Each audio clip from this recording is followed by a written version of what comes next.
இந்த மோட்டருடைய ப்ராப்ளம் என்ன பார்த்தோம்னா, மோட்டர் ரன் ஆகுது, தண்ணி வரலை. அதாவது ஸ்லோவாக ரன் ஆகுது, அதனால் வந்து தண்ணி வரல. சரிங்களா? இதில் பார்த்தீங்கன்னா மேக்ஸிமம் கம்ப்ளைண்ட் வரதுக்கு ஸ்லோவாக ஓடுது அப்படின்னா ஒன்று ரன்னிங் காயில் கம்ப்ளைண்ட் ஆகிருக்கும், இல்லை அப்படின்னா ரன்னிங் கெப்பாசிட்டர் கம்ப்ளைண்ட் ஆகிருக்கும். கிளட்ச் இருக்க மோட்டரில் பார்த்தீங்கன்னா கெப்பாசிட்டர் இருக்காது, கெப்பாசிட்டர் இருக்க மோட்டரில் கிளட்ச் இருக்காது. ஸோ இதில் பார்த்தீங்கன்னா இதுதான் வந்து ரன்னிங் நினைக்கிறேன், பார்ப்போம். இப்போ பார்த்தீங்கன்னா இது வெடிச்சிருக்கு. ஸோ இந்த கெப்பாசிட்டர் வந்து கெல்ட்ரான் 20 MFT 20 EF இது வெடிச்சதுனால தான் வந்து ரன்னிங் ஆகலை. ஸோ நம்ம இதை ஒரு டைம் போட்டு பார்க்கலாம் எப்படி தான் ரன் ஆகுதுன்னு. அப்புறம் புதுசாக வேறு ஒன்று வாங்கிட்டு போட்டு எப்படி ரன் ஆகுதுன்னு பார்த்துக்கலாம்.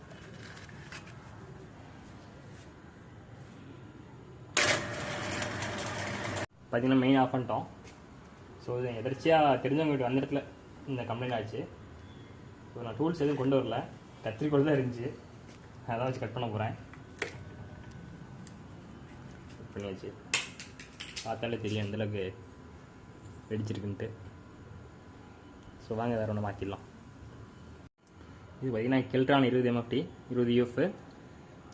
இது ரேட் பார்த்திங்கன்னா ஒரு 100 ரூபாயிலேருந்து 120 ரூபா வரும். ஸோ இது உள்ளே ஒன்றும் பிரித்து மாற்ற முடியாது, ஏன்னா எந்த டூல்ஸும் இல்லை. ஸோ இது அப்படியே மேலே கழட்டி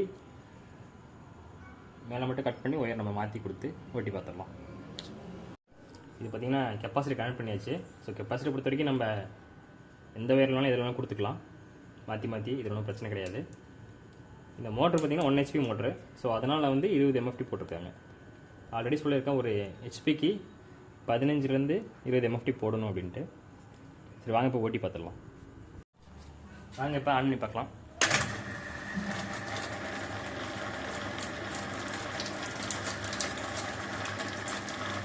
தண்ணி வரது உங்களுக்கே தெரியும். ஸோ தெரியாதவங்க இதை பார்த்து உங்கள் வீட்டில் நீங்களே சரி பண்ணிக்கோங்க, உங்கள் நண்பர்களுக்கும் இதை பகிருங்க.